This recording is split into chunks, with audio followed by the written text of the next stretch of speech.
Welcome back to another edition of the Edge podcast. Publisher Brendan Slaughter here for BeaversEdge.com, joined by Beavers Edge senior writer Ryan Harlan, coming to you guys during Oregon State's spring break as we're getting you guys ready for part two of Oregon State spring football that will kick off exactly 1 week after we are recording this podcast. April 3rd, they will be back on the football field, continuing spring football after taking a 2-week break for finals and spring break. Again, Brendan Slaughter, Ryan Harlan. Last time we caught up, we talked women's basketball, baseball. This pod, we're going to be definitely dedicating to everything we saw spring football part one, looking ahead to part two. Ryan and I have some top performers, some standouts, things we've observed from the new coaches, the new players. We also have some areas that are maybe a touch concerning early on and some areas we'd like to see some more growth in. So lots to get into here on the big podcast. But Ryan, long time no see since our last pod. Hope the off week has been treating you well so far.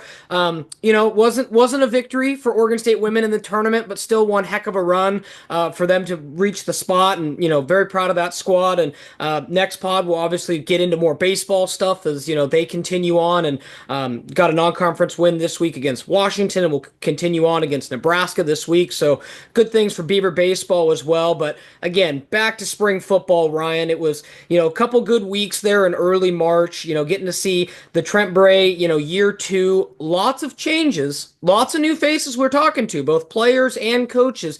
It's different, but yet it didn't feel like a year one of a new coaching thing. And that was the overarching theme from the players that were there last year was, well, last year seemed like a lot of guys were, I don't even want to, just kind of shell-shocked a little bit, I think, from everyone that left, including the coaches, the upper echelon players, and it kind of took them some time to figure things out. Not this year. You hear a different confidence with this team. They're like, this is year two. We're focused. We know what we want to do. And that's probably been one of the more impressive aspects for me from behind the scenes, Ryan. But obviously, we'll get into much deeper stuff. Let's hear your thoughts for sure. No, definitely. Like it seemed like that first practice was kind of like you gotta look at what a week to week practice looked like in regular season. Like it didn't feel like a spring football practice right off the bat where teams learning new stuff, there's new faces, everybody's trying to figure out each other. That was a lot of last year where I think the players were probably trying to figure out what Bray was going to be like as a head coach. Sure. What did Gundy bring? What did Hayward bring to the table? Trying to figure out the new pieces and trying to gel together in a time where, the transfer portal and how many players entered is, big in college football. But like the amount for Oregon State, I think that was something that caught a lot of people off guard and bringing everybody in too at the same time. Those players are trying to figure out a whole new culture, a whole new area, a whole new campus. And really, it was kind of just, I think everybody was walking on eggshells to a degree. And then now it's more of like, oh, hey, like we know the expectations. We know we didn't perform up to what we thought we could have last season. Mm-hmm. And they've come into work kind of that hard-nosed mentality, adopting Bray's personality right off the bat. And it showed through the first couple of weeks where practices were a little chippy, which you don't typically see a lot of that in spring. Like you probably see that more in fall camp, maybe latter half of spring practices. You might get one of those type of practices in like the final 2 weeks, but a lot more energy, a lot more intensity. And I know talking with Anthony Hankerson, he was like, yeah, the coaches told us to back off I remember that, bit. Yeah. And that when I heard that, I was like, oh, you guys are going full speed, basically. Like you're trying to go full speed. So that's something where I think there's a lot more energy this time around than compared to last year, and it's shown. Yeah, no, I think the energy was a big one, right off the bat, noticing that, that was one of the days I kind of dedicated my line of questioning towards asking guys if they kind of felt a responsibility after the season last year to kind of really attack the offseason and kind of attack spring.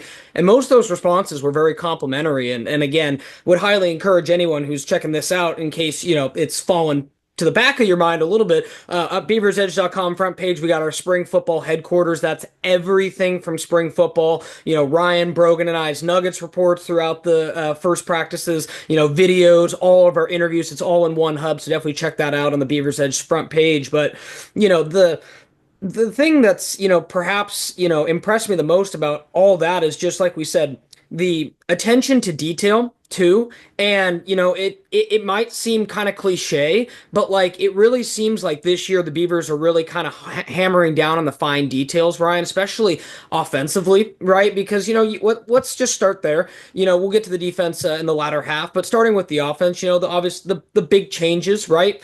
Outer a couple players at quarterback. In is Malik Murphy. Malik Murphy is kind of, for the first time since DJU, kind of the first big unquestioned starter there at quarterback where it's like, hey, we don't have to, worry about a quarterback competition.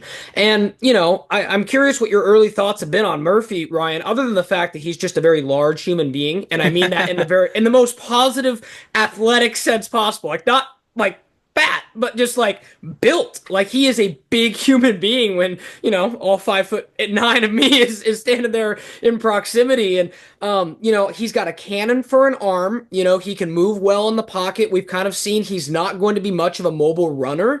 From what we've seen. I mean, I think he said he would kind of do that stuff if necessary, but I'd really look for Jabari Johnson to kind of be more of the dual threat quarterback and maybe have a bit of a role. That's just kind of my early inclinations. They might have a package for Jabari Johnson, very much like we had a Jack Coletto package a couple years ago, because Jabari is still really, really quick with the ball in his hands when he decides to take off running. And Ryan, I'm curious just your thoughts on those two quarterbacks. We'll dive into Calvin Guttridge as well, just to kind of mention him for what he's been able to do this spring as well. As it is a pretty light quarterback room just with those three guys. And, we've seen some concerns on the damn board with that as well. And I hope we can alleviate a little bit more of that. But just, Ryan, what have been your first impressions on Malik and Jabari so far? I mean, I think it's followed suit. You see Malik, a guy who is still kind of learning the nuances of the offense, had a few picks along the way. Defense has been aggressive at him.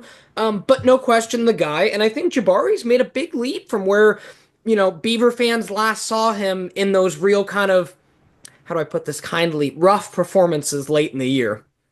Yeah, no, I'll start with Jabari first because like that was the biggest thing I was looking at him was to better understand the playbook, better understand the passing game. I mean, the running talent is there's no question there that he has it.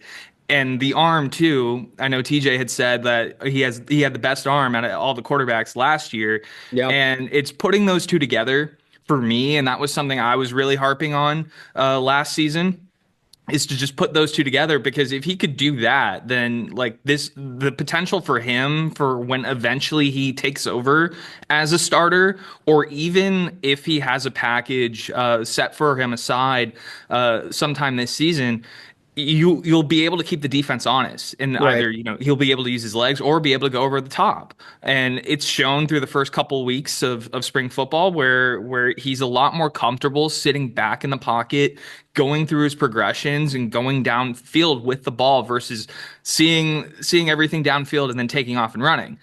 So there's that big improvement there. And I know Jabari was saying that like he wanted to study the playbook a lot more in the offseason, wanted to understand the nuances of what Gundy was asking of him out of each and every play. And I think that that work has definitely shown by far these first 2 weeks, and I'm excited to see what kind of work he's put in during break and how much that will translate into the second half of spring football practices and then into the spring game. And then for Murphy's been solid, all things considered. Like I know he still has some stuff to learn within the offense, but like from the what we have seen though positive other than the picks aside was he's going through his progressions, he's reading the defense and looking off guys too, like Right. holding a defender deep safety in the middle of the field and then using his eyes to go find Riley Williams in the flat for a check down. Like the fact that he's going through progressions already, even though like his offense in terms of like the grasp of the offense, like his ability to grasp it is very, very small right now, just because it's been the first couple of weeks of actually doing installs. Yeah. Like that's big from him already. Like he looks relatively comfortable, all things considered. And I know Gundy was saying that like they're not going to really do much more in terms of like installing Sure. the second 2 weeks of spring football practices. So it's going to be a lot of just harping on what they did in the first two and making some minor changes kind of here and there. But like the install period pretty much is over for the most part. And Right. it's just going to be hammering home those details. And I think you'll probably see a little more comfortability in the offense from Malik Murphy having those 2 weeks to really experience it, know what's being asked of him. Like he even goes up to the coaches afterwards, after any time he's in a team portion or 11 on 11 or 7 on 7, talking with the coaches, talking with the fellow quarterbacks, understanding exactly what's going on out on the field. And I think that's really helped him in grasping the offense as well, in addition to the strong performances that we've seen from Jabari out on the field so far.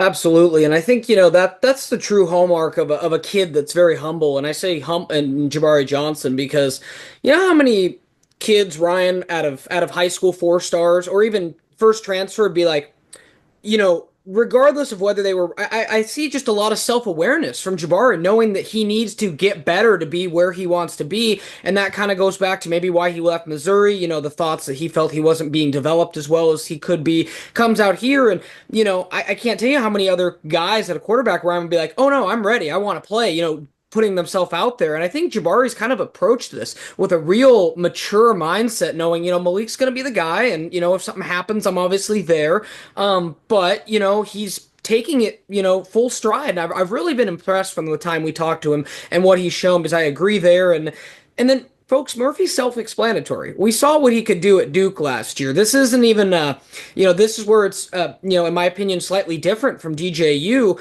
DJU wasn't coming off his best season at Clemson when he came to Corvallis. There was a little bit of reworking needed with DJU, just a little bit, not much. Obviously DJ had his moments, but Malik Murphy, what he was able to do in his first year as a starter at Duke, I mean, I'm not saying to expect that bar, but like, it's going to be one of those things where I think he kind of is able to take care of most of the things you need to take care of from a quarterback perspective. Like Ryan said, going through progressions is something we didn't see a whole lot from, a group of quarterbacks that was, kind of inexperienced at this level or young or, or just limited by what they could do, as well. I mean, the quarterback room was far from perfect last year. And I think, now you kind of have a guy that kind of stands atop that pyramid in Malik Murphy. And, I have no problem seeing Jabari Johnson as a capable backup. I think he's going to grow tremendously between now and by the time the season starts. And those two guys, I really don't have any concerns. I think that's going to be a fine position for Oregon State, and a position that they Ryan broke out the bank to upgrade in the off season. And I think we're going to see some, for all you stock market fools out there, return on investment with Malik Murphy. So we'll be seeing how that goes. But early on, to Ryan's point, we'll talk a little bit about what the defense was able to do to kind of stymie him when we shift to the defense. But behind him, I want to mention, Kalen Guttridge has looked, better than I expected, for being just his first run of, real season with the program and kind of getting into it. I think, he's pretty clearly the third guy in that room right now. But again, valuable reps he's getting with the Beavers having just 3 quarterbacks. Signee Tristan Taia will join over the summer to bring the group to 4. But we recently had a kind of conversation on the damn board about, the Beavers having just 3 quarterbacks. And someone mentioned, should they add somebody? And, I just want to get your thoughts, Ryan, here in the podcast type forum. Based on what we've heard, unless something catastrophic happens, such as an injury in spring or fall camp, and even fall camp, your options are limited. I don't see that. I can see them adding other positions. I don't see it with the quarterbacks. And especially now that, like, the future of walk-ons is kind of hazy too. Yeah, no, that was something there that, like, I understand the concern, right? Sure, Like, me in terms too. of when you look at the experience behind Murphy, right? Yeah, If absolutely. something were to happen in that regard, but like it seems to be that the coaching staff is fine standing pat at 4 quarterbacks in that room, and they really like what they see out of Tristan, and probably in addition to Callan as well, and what they bring to that room. But like I think they're really maybe banking on a big jump from Jabari in terms of Hmm. development from last year to this year. And I've kind of talked about it already, that we've already kind of seen that growth so far, but obviously game experience versus practice. We're talking about practice, not an actual game.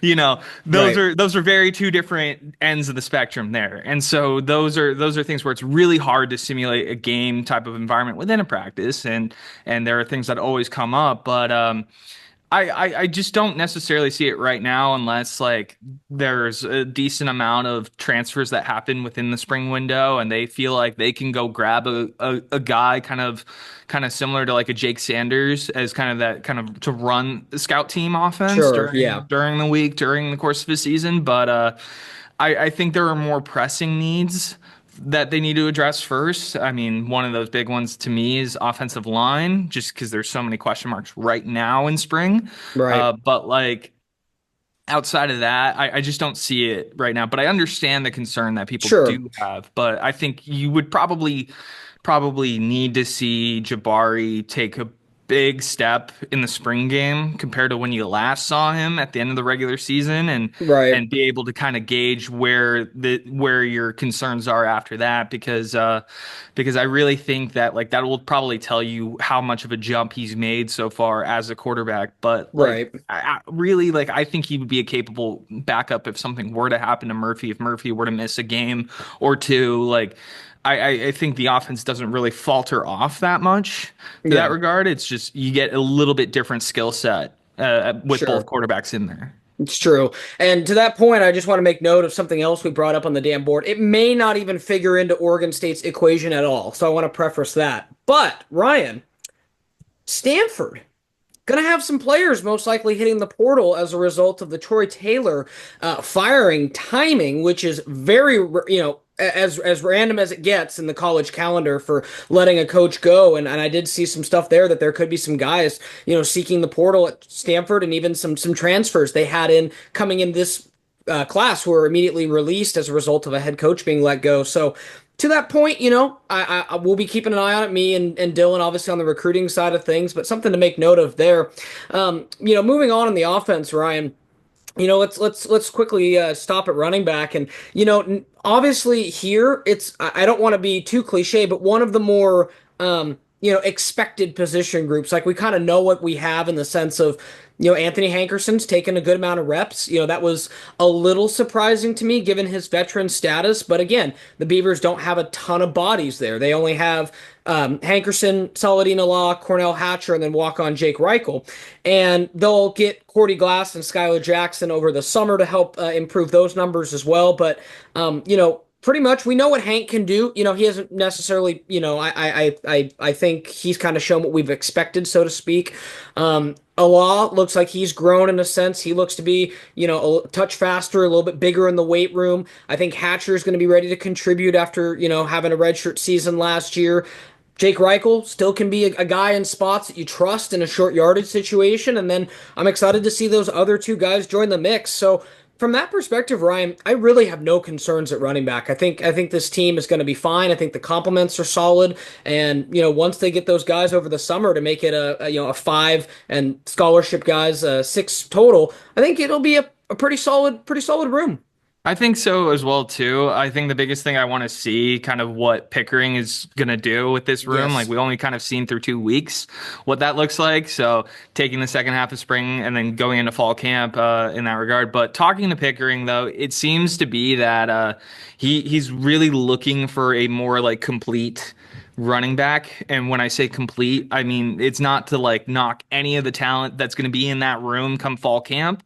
More of like running back that can block, that can, run the inside zone, can catch out of the backfield, and there's a lot more emphasis on that than in previous years that I've seen. And it's nothing against any of the running back coaches that have come through Oregon State as well. It's just there seems to be more of using the running backs in the passing game as weapons, and you'll see probably a lot more of that Hmm. as we get in the latter half of spring. But I know he really was like hammering that home as something that he wants to do with this offense going forward, and I'm excited to see kind of how Hankerson will look, especially in the passing game, because we didn't really see a lot of that from him last year, and I think that's an area where if you want to get to the next level as a running back, you got to Oh develop that yeah. part of your game really well. And I'm excited to see the growth that he'll have in that spot. But yeah, it's pretty much set for the most part. Like I don't really see a lot of concern going forward. Uh, Yeah. just just got to see what both Cordy Glass and Skylar Jackson bring to the room come fall camp.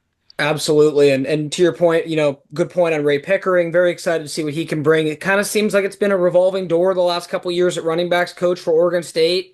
That's just the way, it's just the way the cookie crumbled. You can't do anything about it. And I think Pickering's a solid guy. I think he brings his experience, particularly with Texas, and his time with Steve Sarkisian, I think is going to be very valuable. And his kind of, being with a big time program. I think that's going to be helpful. Let's go ahead and move over to receivers and tight ends. Ryan, starting at receiver, we kind of know what to expect, with Trent Walker and Darius Clemens most likely kind of being the top two guys, the position. We've kind of seen Jeremiah Noga, Taz Reddix kind of go for that, 1 and 2 for that 3 spot, amongst other guys as well. But that kind of 3 spot still kind of being, um, battled for, I would say.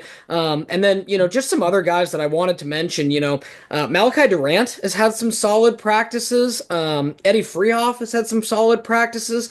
And Jalen Holmes has had some very solid practices. Just a couple guys I wanted to mention. I think there's going to be a lot of movement there. The depth is better. We're still kind of waiting to see on some guys, like Jimmy Valson's probably not going to play in spring, and that's a guy who, I thought could really compete for that number 3 spot. He obviously still can, but will be a little bit behind the 8 ball by the time he rejoins in fall camp. As we expect. But and then quickly at tight end, Ryan. Bryce Caulfield looks like he's improved quite a bit from last season into this season. We're still kind of seeing what Riley Williams can do. Some flashes there, flashes of Jackson Bowers and Cooper Jensen as well. Lots of pass catchers out there. I still kind of have an incomplete on the wide receivers and tight ends as a whole. But I expect to see more clarity of that in the final couple stretches. And I also think as we kind of lead into the second half of this podcast, Ryan, the defense has kind of won the first half of practices. I think that's made it hard at times too. So we got to give them their credit as well. But just your thoughts on the tight ends and receivers. Well, with the receivers, yeah, Jimmy Valson's kind of up in the air, his status, at least for right now. So we won't really know until fall camp as to what he'll bring yet. And so it's like, I know I had some people asking me about Jimmy Valson, like, and where he's at with his recovery from injury.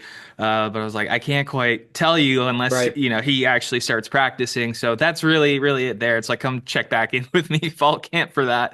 But for the rest of the receivers, though, Malachi Durant has definitely been a guy that stood out that I think that can also be in the mix for that 3 spot, depending on where Valson's at there. And then Taz Reddix is definitely another receiver that's stood out to me in that regard. But for the tight ends, yeah, Bryce Caulfield has kind of set himself as tight end 1. But Hmm. if Riley Williams can kind of improve on his sort of early kind of strong start in spring practices. Like I think both Caulfield and Williams can be kind of a tight end 1A, 1B, Right. kind of like how uh, Luke Musgrave and Jack Velling were Right. a couple seasons ago. So kind of have that kind of dynamic a little bit there too. And I know Will Heck has also been very fun to talk to, and he's also down for a 4 tight end Yeah. Yeah. personnel package, Yeah. and I am all in favor of that. Kind of have the Beavers' own T-Rex package Yeah. for 4 tight end personnel. I mean, I'm a football sicko, so anytime you you Yeah. you say 4 tight ends, I'm like, yes, do it. I Yeah. don't, I whatever it takes. If you need another voice to convince Gundy, I'll do it. Like I just Yeah. want to see the 4 tight end set out there. But I really do think that this group is pretty solid. There's a lot of depth. There's a lot of different skill sets in there that can be very valuable in the passing game. It's just a matter of, I think, how Pat McCann and Will Heck kind of improve over the course of spring and Right. into fall camp, and where those position groups kind of grow from here. But I really do think though that they've been pretty solid so far, all things considered, even with the defense making it hard in the first couple of practices.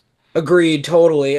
Moving along, the one area of the offense where Ryan, I think you and I both have some concerns, offensive line. Yeah. And Let's just look at it, right? This was the last first team rotation with the scrimmage, was the final practice before they took a break. They had Keon Cox at left tackle, Dylan Sikorsky at left guard, Xander Esty at center, Nathan Elu at right guard, Josiah Timito at right tackle. So, Ryan, that's definitely a different group than, I think, going into the spring, maybe you expected. And I think there's some reasons for that. So, I mean, again, starting off, Van Wells, very, very limited in spring. And it's not necessarily like an injury reason. It's just, he could have went pro last year. I think they're very much trying to keep him in as good of, condition as possible. So they kept it pretty light on him. He's your starting center. Whenever you take out your starting center, that's like the quarterback, your offensive line, right? So you've seen some pivots and movements there. As Ryan mentioned, another new coach, Mike Cavanaugh, returning to the fold. Well, not so much new, but new to this group. And, then you look kind of around.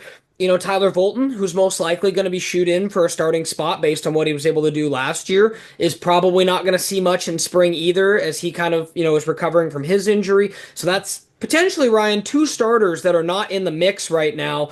And then, I look at it, Timito was a grad transfer from Nevada, or excuse me, a transfer from Nevada, not grad transfer, but had a full year of playing experience. I would be pretty surprised if he didn't slot into one of the tackle spots.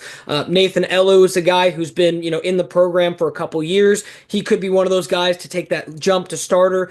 Xander Esty, bit of a new face as far as him being young in his career. Dylan Sikorsky, we saw playing defensive line to close out last year. And Keon Cox was the transfer from UCF, who had great size but didn't play a lot. So, even when you go to the second team, you've got, Jaden Tuia and Jacob Anderson, who are, scholarship guys. And then a couple guys in Ben Hartman, Jack Wagner, and Ryan Berger, who have been solid, but are, walk-on guys. So those guys have been solid with the second team, but that kind of just shows how that depth is still kind of in flux. Ryan, what are your thoughts there? And, ultimately, I think once they get those guys back to health, it'll be a better looking room.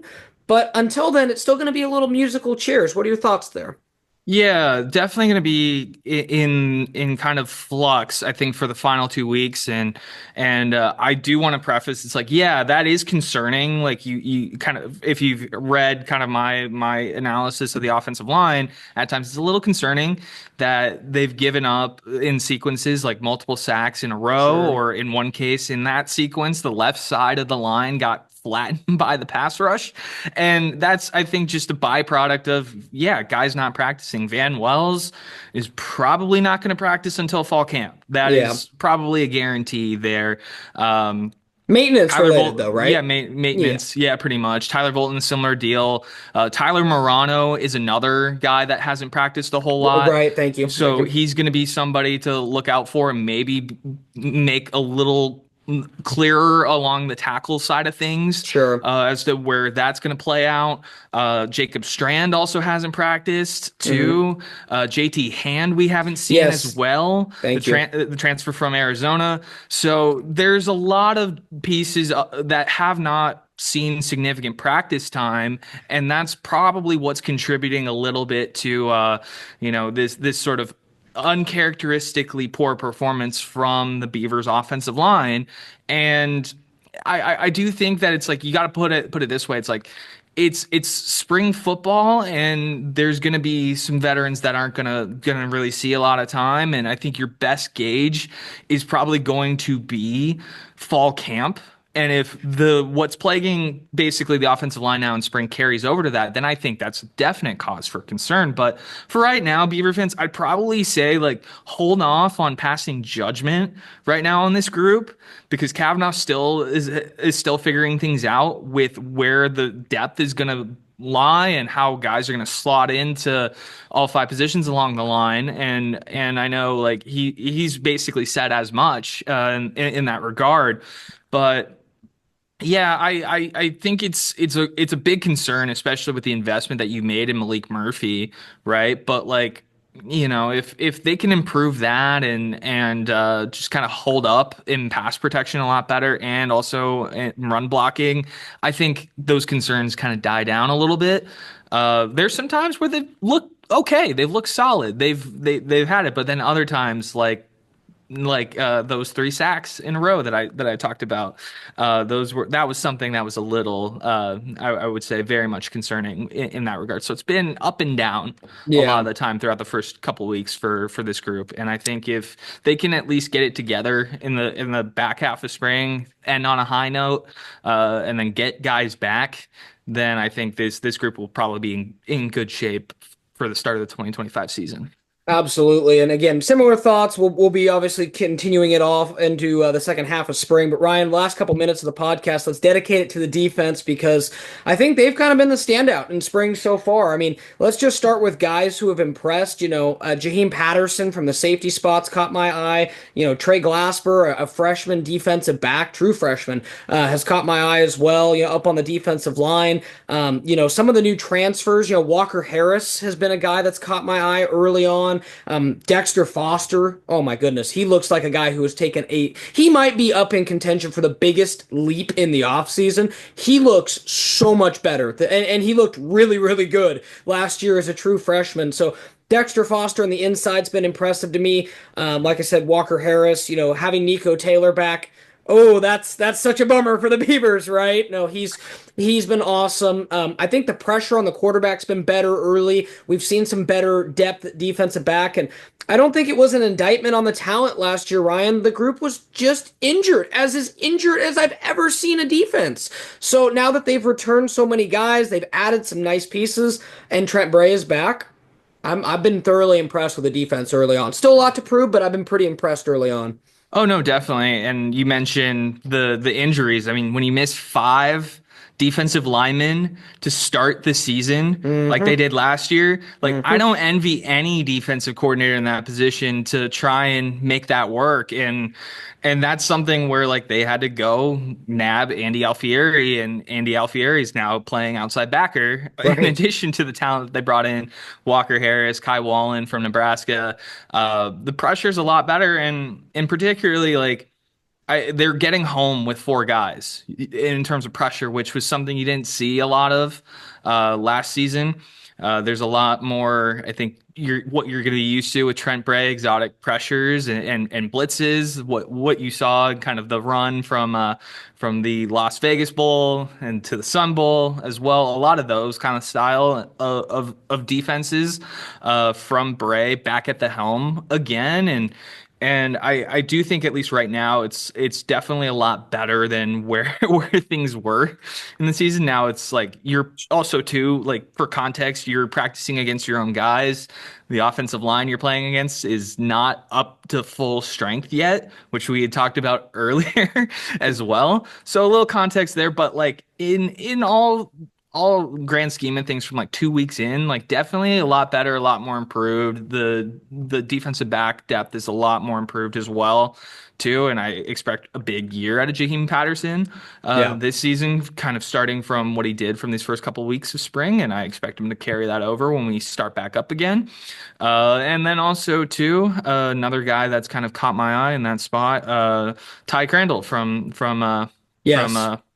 from West Virginia. So Crandall's been another guy that's been kind of a standout there. He's been mainly running with the twos, but I wouldn't be surprised if Crandall gets like a look with the first team in the latter half of spring football practices. He's definitely a guy that I think can be a really good contributor there. And then Cy Vinderwale has also stepped up big time Yeah. as well too. And I mean, no Noble Thomas so far in the first 2 weeks of spring football practices, but Cy is definitely Right. improved in that nickel spot. I know Rod Chance has raved about him and what he can bring. And I remember one availability he was saying that yeah, Cy's arguably like our best athlete out Right. there, and As Cy, a freshman last yeah. year.